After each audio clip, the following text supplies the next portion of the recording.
Buenos días, mi nombre es Armando Herder y yo voy a continuar con las clases de fisiopatología de la doctora Davioni Villarroel.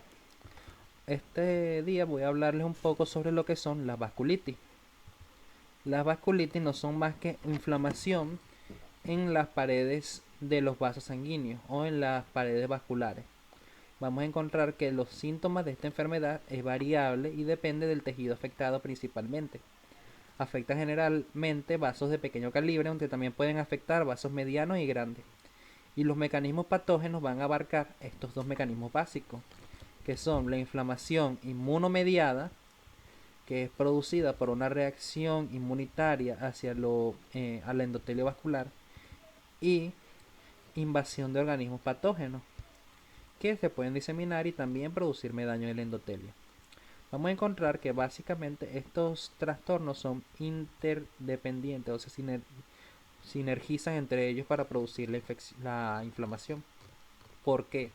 Por un lado, podemos tener que la invasión de microorganismos me puede ocasionar una inflamación inmunomediada, y por otro lado tenemos que esta inflamación inmunomediada puede causarme la invasión de organismos patógenos en el vaso. Cuando un vaso cuando en un vaso se produce una vasculitis, vamos a tener tres mecanismos básicos patológicos. Por un lado tenemos el estrechamiento del vaso, lo cual me va a producir una disminución de la perfusión sanguínea de algunos tejidos. Por otro lado, puede cerrarse completamente y ocasionar una necrosis en los tejidos irrigados por el mismo vaso, o estirarse y debilitarse provocando un aneurisma, que no es más que una dilatación de una arteria en alguna zona que produce un debilitamiento del tejido y una especie de, vamos a decir, glomérulo o bolsa o neocavidad en esa zona que se llena de sangre. Esto es peligroso porque estos aneurismas pueden romperse, ocasionar trombosis y posteriormente ocasionar un infarto. Vamos a encontrar que las vasculitis básicamente se clasifican en dos, que son las vasculitis no infecciosas y las vasculitis infecciosas. En las vasculitis no infecciosas vamos a encontrar una respuesta inmunitaria local o sistémica, la cual es producida por inmunocomplejos, puede ser producida por presencia de ANCA, que en un momento veremos qué es, puede ser producida por antígenos contra células endoteliares y puede ser producida por reacción a los linfocitos T. La vasculitis asociada a inmunocomplejos. Ahora vamos a hablar un poco de la vasculitis asociada a inmunocomplejos. La vasculitis asociada a inmunocomplejos se caracteriza porque se producen síntomas inespecíficos de difícil identificación, como son la astenia, la fiebre, la cefalea, mialgia y artralgia. Y este tipo de vasculitis se caracteriza por un depósito de células inmunitarias y anticuerpos en el endotelio vascular, produciéndome la inflamación. Este tipo de vasculitis se asemeja mucho al fenómeno de Arthur, que es una reacción anafiláctica ante alérgenos como pueden ser medicamentos o algunos antígenos del medio ambiente, que me van a producir estas pápulas características que se producen por inflamación en estas zonas, generalmente de etiología anafiláctica, y también se pueden producir en la vasculitis. El lupus, por otro lado, tenemos el lupus eritematoso sistémico, el cual es una enfermedad autoinmunitaria que produce la reacción del sistema inmune contra algunos tejidos propios del cuerpo. Esta se caracteriza por este signo patogneumónico que vemos acá, que supongo que lo habrán leído el Caravaggio, que es esto, los eritemas en forma de mariposa en, a nivel facial. Vamos a encontrar que la etiología básica de estos inmunocomplejos son estos dos que vemos acá. Una hiperreactividad o hipersensibilidad a los fármacos, la cual se media por una reacción inmunitaria a las proteínas sanguíneas modificadas por dichos fármacos, por ejemplo la albúmina, cuando transporta la penicilina, que es la que vemos ahí. Estas respuestas inmunitarias es de tipo anafiláctica, puede producir inflamación en estas zonas, incluyendo el endotelio. Por otro lado, tenemos la vasculitis secundaria a infecciones, que es característica de infecciones de microorganismos que producen la segregación de inmunocomplejos. O sea, es una vasculitis infecciosa, pero es una vasculitis no infecciosa, pero producida por infecciones. Es no infecciosa porque la etiología básica es una respuesta inmunitaria, pero es producida por infecciones de microorganismos que inician esa respuesta inmunitaria. Por otro lado, tenemos la vasculitis con presencia de ANCA o antígeno citoplasmático antineutrófilo, que como su nombre lo indica, son antígenos que atacan a los neutrófilos y se encargan o de destruirlo o de activarlo. Por otro lado, hay dos tipos básicos de ANCA, que son los P-ANCA o ANCAs perinucleares, que se afectan los tejidos perinucleares, valga la redundancia, como esta proteína que es la llamada mieloperoxidasa. Esta mieloperoxidasa se encuentra básicamente en los gránulos azulófilos de los neutrófilos y cuando reacciona contra lo mismo produce la liberación de radicales libres. Cuando vemos un aumento de las P-ANCA, casi siempre es debido a una reacción ante un fármaco o un terapéutico. Por otro lado, tenemos la C-ANCA o ANCA citoplasmática, que reacciona ante las proteinasas llamadas proteinasa 3, que se encuentra de la misma forma en el citoplasma y es compartida entre los microbios y los neutrófilos. En consecuencia, una respuesta inmunitaria contra microbios puede afectarme también a los neutrófilos debido a esta proteína, pues. O sea, esta proteína va a estimular las reacciones inmunitarias, irónicamente. Vamos a encontrar que la reacción de la ANCA se produce básicamente por la siguiente manera. Se activan los neutrófilos, que en consecuencia me van a producir especies reactivas de oxígeno y enzimas que son mediadores de inflamación y va a promover reacciones entre las células inflamatorias y endoteliares. Vamos a encontrar que los pasos para la producción de una lesión por ANCA son los siguientes. Por un lado, los fármacos o antígenos microbianos inducen la formación del ANCA, que posteriormente van a producir citocinas que van a aumentar la inflamación y van a aumentar la expresión de los neutrófilos y otras células inmunitarias, que me van a llevar a una lesión directa y la activación de los otros neutrófilos que van a aumentar la lesión. Ahora vamos a hablar un poco sobre los tipos de vasculitis mejor tipificados o los que han sido mejor estudiados hasta el momento. Tenemos por un lado la arteritis de células gigantes. Quiero que tengan cuidado con ese término arteritis y no me lo confundan con artritis, ya que artritis es la inflamación de las articulaciones, mientras que la arteritis es la inflamación de las arterias. Esta se caracteriza por un trastorno inflamatorio crónico de las arterias grandes y pequeñas, predominantemente cerebrales y oftálmicas. Entre las arterias cerebrales se encuentra esta que está acá, que es la arteria temporal, que se inflama particularmente en las arteritis de células gigantes y es uno de los signos patognomónicos. Por otro lado, tenemos algunas arterias oftálmicas que pueden ocasionarme síntomas oftálmicos graves. Es muy común en Europa y Estados Unidos. Se asocia con reacciones de los linfocitos T, que son estimulados por algunos alérgenos o microbios, como dije anteriormente, y antígenos contra las células endoteliares, que son producidas básicamente por mutaciones. Vamos a encontrar que en estos pacientes, que esta enfermedad predomina en pacientes mayores de 50 años y sus síntomas son inespecíficos como la fiebre, pérdida de peso, cefalea intensa, particularmente por la inflamación de esta arteria temporal. Y vamos a encontrar síntomas oftálmicos en un 50% de los pacientes. Estos síntomas se caracterizan por ser de aparición súbita, que pueden ir desde diplopía o visión doble y borrosa, hasta de lleno una pérdida completa de la visión o ceguera. Vamos a encontrar otro tipo de arteritis, que es la arteritis de Takayusu. Esta consiste en una vasculitis de las arterias grandes y medianas. Se manifiesta como un engrosamiento fibroso de la arteria aorta. Es decir, este tejido fibroso se va a hipertrofiar y reducir el lumen de las arterias, produciendo una estenosis luminar. Particularmente, esta arteritis afecta al callado aórtico y a otros grandes vasos.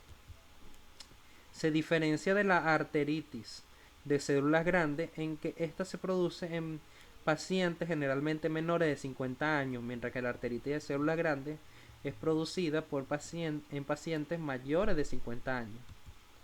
Vamos a encontrar que en esta arteritis se producen síntomas inespecíficos, como son hipotensión en los miembros superiores y la carótida, ya vamos a ver por qué, trastornos oculares, hemorragia de la retina, que van desde la hemorragia de la retina hasta de lleno una ceguera, alteraciones neurológicas que pueden producir espasmos hasta convulsiones, y dependiendo de su localización podemos encontrar diversas patologías, como si en caso de que su localización sea en la arteria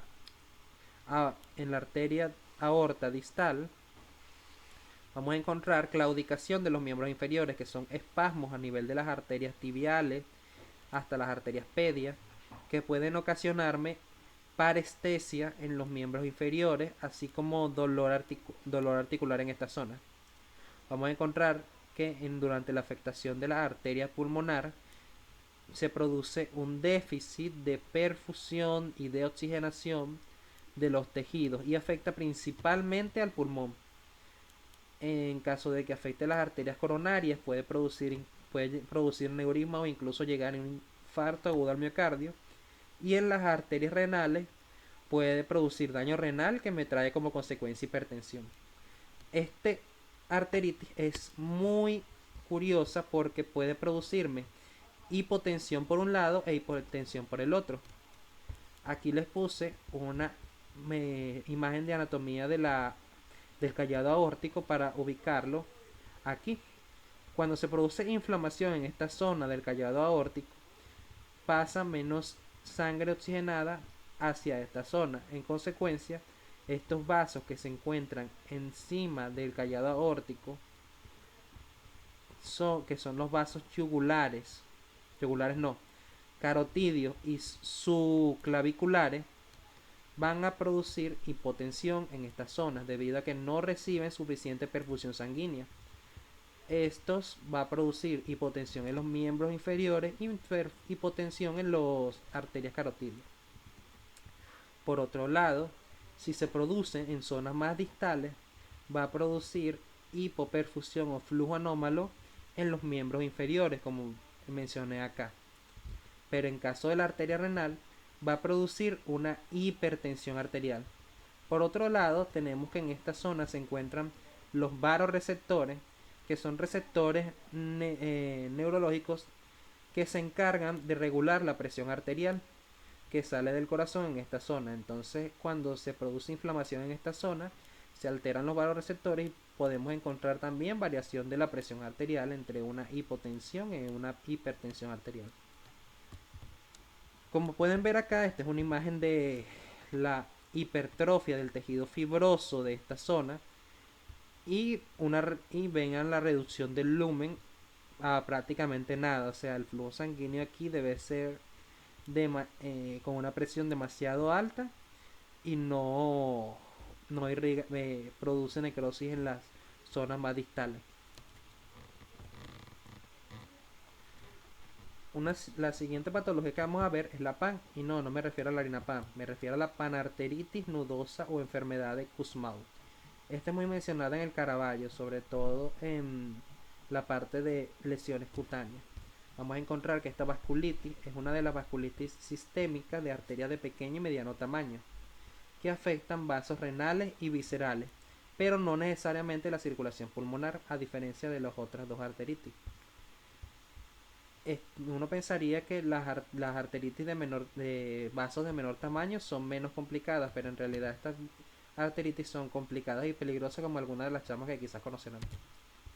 El 30% de estas arteritis se le atribuye a daño hepático o hepatitis.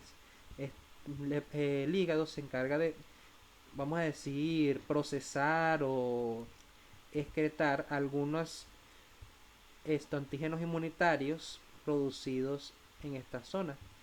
Cuando no se excretan, estos producen inmunocomplejos que lo que van a hacer es causar inflamación en los vasos sanguíneos. Pues el 70% de las otras panarteritis se desconoce su causa. Podemos clasificar estas panarteritis en estas tres básicas, que son a panarteritis idiopática clásica, si ella presenta síntomas inespecíficos; panarteritis con lesiones cutáneas, si presenta lesiones cutáneas como púrpura en algunos casos; o panarteritis hepática, si presenta hepatitis.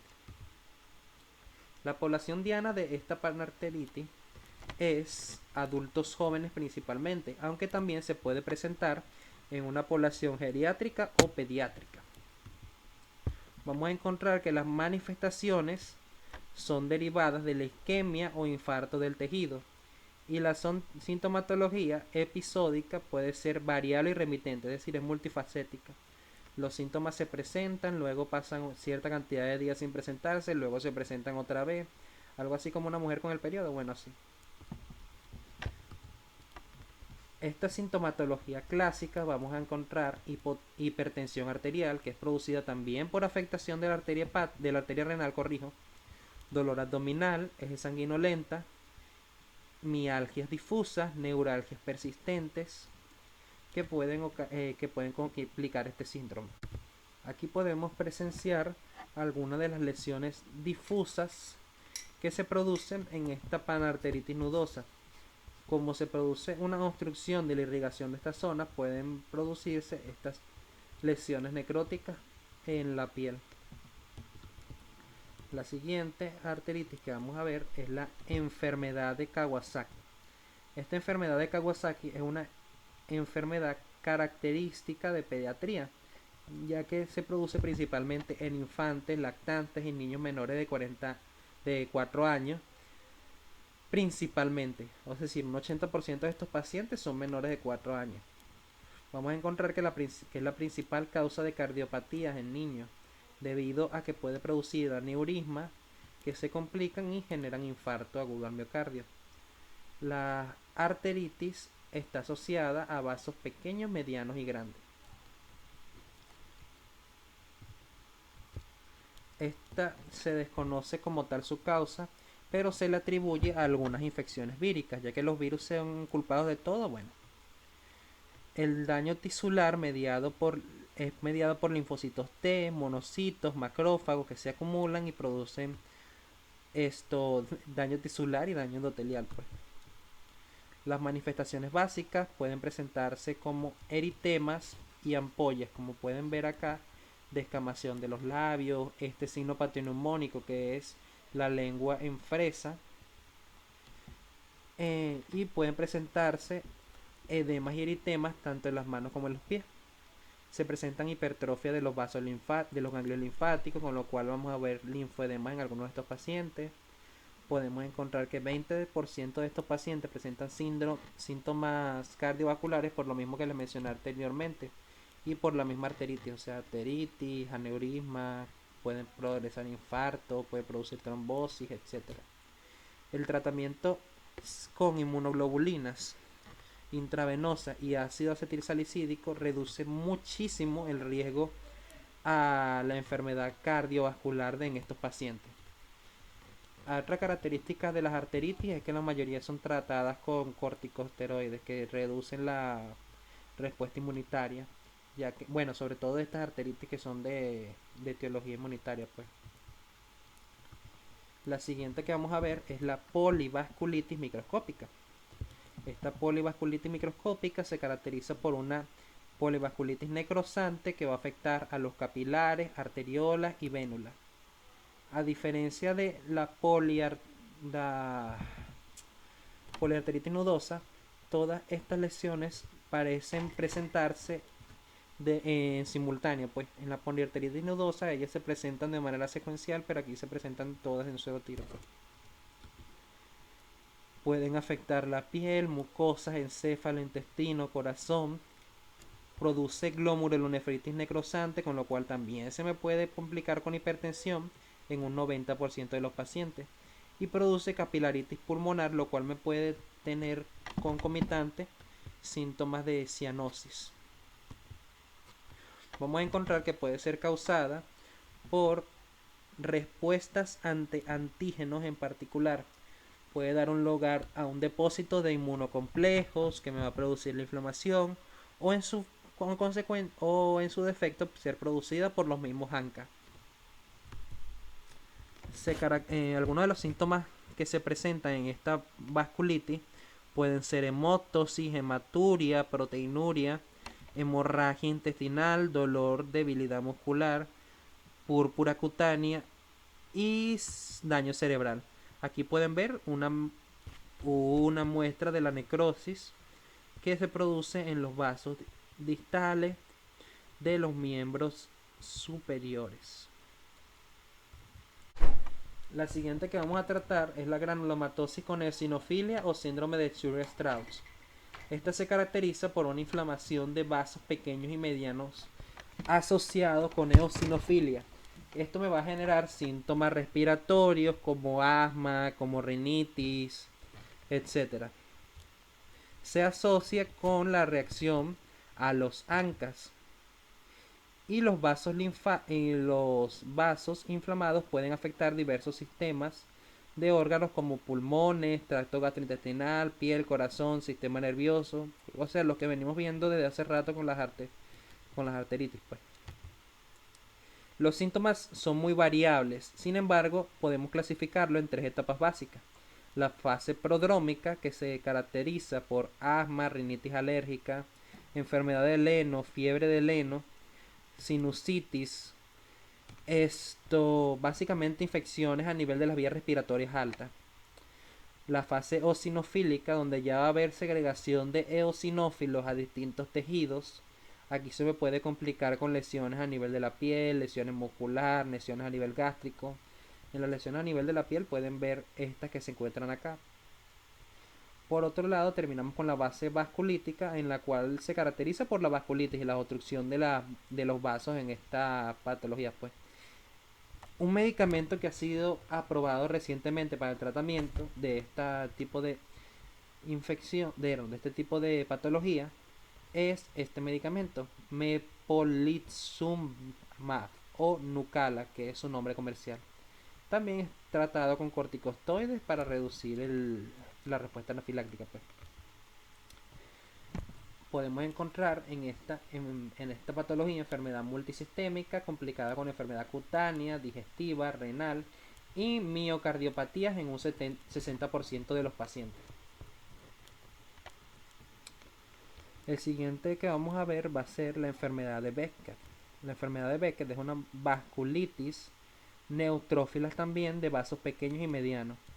Esta me produce úlceras aftosas, úlceras genitales y uveitis, que es inflamación de la uvea. La uvea se encarga básicamente de la irrigación de toda esta zona del ojo. Cuando se inflama se puede producir hemorragia y se produce daño a nivel de la esclera, que puede progresar a ceguera, como pueden ver en la imagen de acá.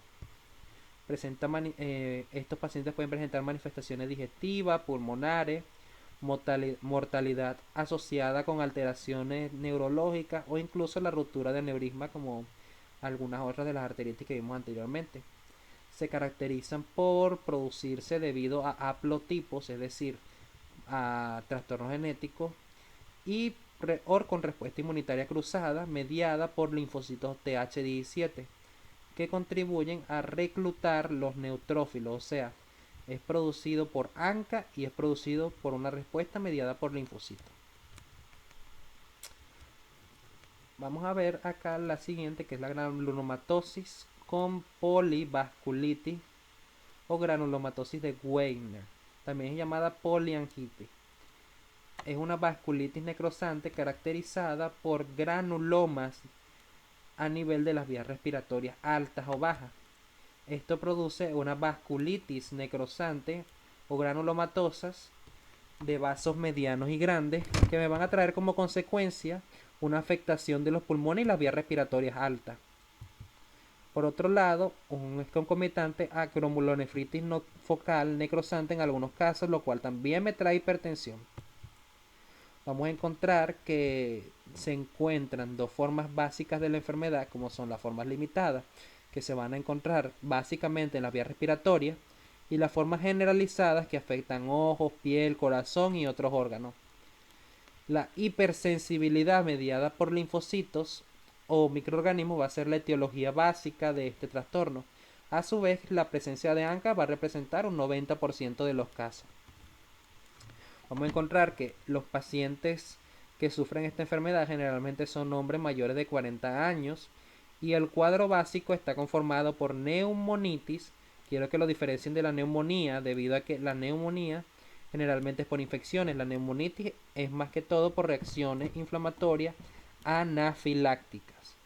Vamos a encontrar sinusitis crónica, úlceras a nivel de las mucosas, oral o respiratoria. Vamos a encontrar enfermedad renal como consecuencia de esa glomerulonefritis que tenemos ahí. Enzatemas, mialgia, fiebre, afectación articular y afectación neuronal también. La siguiente que vamos a ver es la tromboangelitis oligerante o enfermedad de Buerger, o la que a mí me gusta llamarle arteritis del fumador. Se caracteriza por inflamación segmentaria, trombosante y aguda o crónica de las arterias de pequeño y mediano tamaño. Principalmente se producen las arterias tibiales o radiales, con lo cual puede presentarse síntomas en esta zona. Y se produce en fumadores menores de 35 años, así que chicos, cuídense, no fumen. Predomina en Israel, India y Japón. Las manifestaciones tempranas pueden involucrar enfermedad de Raynaud, dolor en las piernas o en el dorso del pie, por esta misma afectación en la irrigación tibial. Vamos a encontrar flebitis nodular, que la flebitis vendría siendo a las venas lo que es la arteritis a las arterias. Úlceras crónicas que evolucionan a gangrena, o sea, vamos a encontrar lesiones gangrenosas en estos pacientes. Y vamos a encontrar que mejora principalmente disminuyendo los hábitos tabáquicos. Por eso, reitero, chicos, no fumen. La vasculitis asociadas a otros trastornos, vamos a encontrar entre ellas la vasculitis reumatoide asociada a la arteritis reumatoide. La artritis reumatoide se produce por una reacción de las células inmunitarias a las articulaciones, produciendo inflamación de las cápsulas articulares principalmente. Esta inflamación de las cápsulas articulares puede producir inmunocomplejos que me afectan los vasos sanguíneos y producen inflamación. Vamos a encontrar el lupus eritematoso sistémico, que me puede ocasionar a su vez una vasculitis secundaria a esta enfermedad, producida por los mismos inmunocomplejos y por el mismo patología del lupus eritematoso sistémico. O sea, el lupus eritematoso lo que va a hacer es afectar a gran cantidad de tus tejidos por medio de tus células inmunitarias, y puede afectar también el endotelio. Algunas neoplasias malignas también pueden producir vasculitis. Otras enfermedades que son de carácter sistémico que producen vasculitis son la microglobulemia mixta, que es una patología, podemos decir, recidiva o producida por una infección de del virus de la hepatitis B. Esto va a producirme una respuesta inmunitaria, va a producirme segregación de células inmunitarias que va a ocasionarme una inflamación del endotelio vascular de algunos vasos y puede producir necrosis. Tenemos el síndrome de anticuerpos antifosfolípidos, que va a literal atacar a todas tus células debido a que ataca la membrana fosfolipídica. Y tenemos la púrpura de Schönlein-Herrnhaut, que va a ocasionarme una serie de enfermedades a nivel cutáneo que produce eritemas y púrpura, como vimos anteriormente en algunas arteritis. Entre las vasculitis infecciosas, básicamente vamos a encontrar que se producen en su mayoría por estos dos microorganismos que son Aspergillus y Mucus. Quiero que le presten atención a este Aspergillus, ya que es un hongo que se trata particularmente con vancomicina, que es el antibiótico que estamos viendo ahorita en fármaco. Estas infecciones se pueden producir de manera localizada o por una diseminación hematógena que produce una inflamación a nivel diseminado, pues, o sea, va a producirse diseminado a lo largo de varios vasos. Y puede producirme esta triada básica, que es un aneurisma que me ocasiona una trombosis y posteriormente puede progresarme a un infarto. Aquí les tengo un cuadro resumen de toda la clase de por cada una de las arteritis. Repasando, vamos a ver que las arteritis de células gigantes van a afectar a arterias grandes y pequeñas, particularmente cerebrales oftálmicas. Va a estar producida por respuesta mediada por linfocitos T y antígenos contra las células endoteliares, que vamos a verla en pacientes mayores de 50 años. Va a afectar al cerebro y a los ojos principalmente y puede producir síntomas inespecíficos u oftálmicos, entre los cuales resaltan diplopía, que puede progresar a ceguera. Vamos a encontrar la arteritis de Takayusu, que afecta a las arterias grandes y medianas, sobre todo al callado aórtico, que tiene un origen que no se ha determinado actualmente, que se produce en pacientes mayores de 50 años, perdón, menores de 50 años.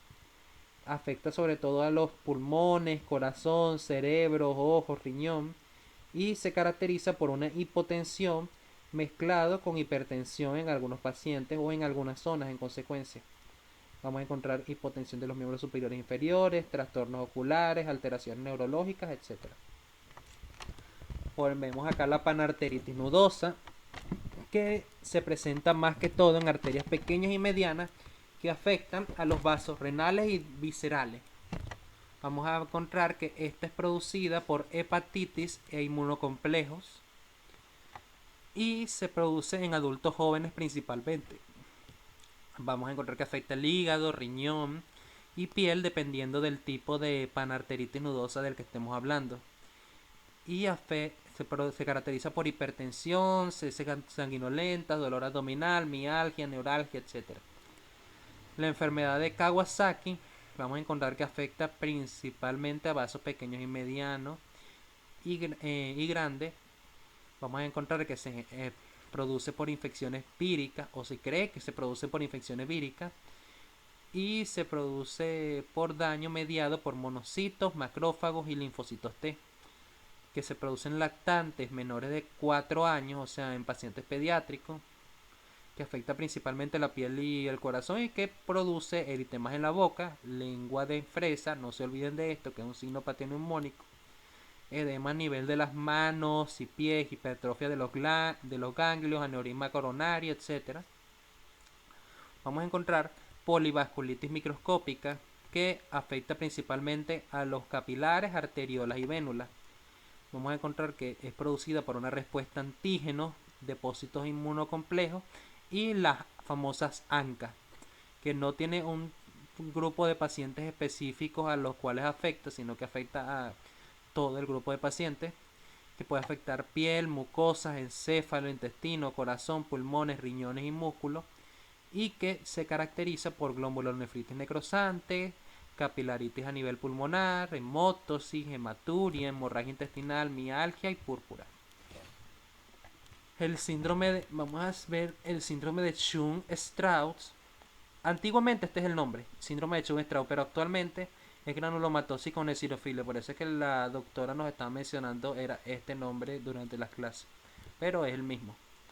Se caracteriza por una vasculitis necrosante de vasos pequeños, se relaciona con ANCA, afecta a la población en general, se afecta principalmente a los pulmones, ya que la eosinofilia me va a producir enfermedad a nivel de las vías respiratorias altas y pulmonares. puede afectar la piel, sistema digestivo, riñón y corazón. Va a producir asma, rinitis, hiperosinofilia, puede producir hemoptosis incluso, infiltraciones pulmonares, granulomas necrosantes, extravasculares, granulomatosis, vasculitis alérgica, miocardiopatías, eritemas, etc. La enfermedad de Baker, que es producida por vasculitis necrosante de vasos pequeños y medianos, que genera que su origen es principalmente genético, aunque puede producirse por respuestas inmunitarias cruzadas y ANCA, que la población de riesgo en general es una población general. Afecta el sistema digestivo, encéfalo, corazón, pulmón, ojos y piel, y produce úlceras aftosas orales, genitales y uveitis. Vamos a encontrar la granulomatosis con polivasculitis, que va a afectar los vasos medianos y grandes. Produce hipersensibilidad de los linfocitos T y ANCA. Se producen hombres principalmente mayores de 40 años. Puede afectar las vías respiratorias en forma limitada o en forma generalizada. Vamos a encontrar afectación de los ojos, piel, corazón y otros órganos. Produce neumonitis, sinusitis crónica, úlceras mucosas, enfermedad renal, exantema, mialgia, fiebre, afectación muscular y neuronal. Por último, la enfermedad del fumador, la tromboangelitis oligerante, que va a producirse en vasos pequeños y medianos, principalmente tibiales o radiales. Va a ser estimulado principalmente por el tabaco. Se produce sobre todo en pacientes fumadores mayores de 35 años. Se concentra en el sistema vascular y la piel, y sus manifestaciones generalmente son esta enfermedad de Raynaud, dolor en las piernas, el dorso del pie, flebitis nodular, insuficiencia vascular, dolor intenso a nivel de las articulaciones, úlcera crónica que puede evolucionar incluso a gangrena de los miembros inferiores y superiores. Dicho esto, muchas gracias por su atención.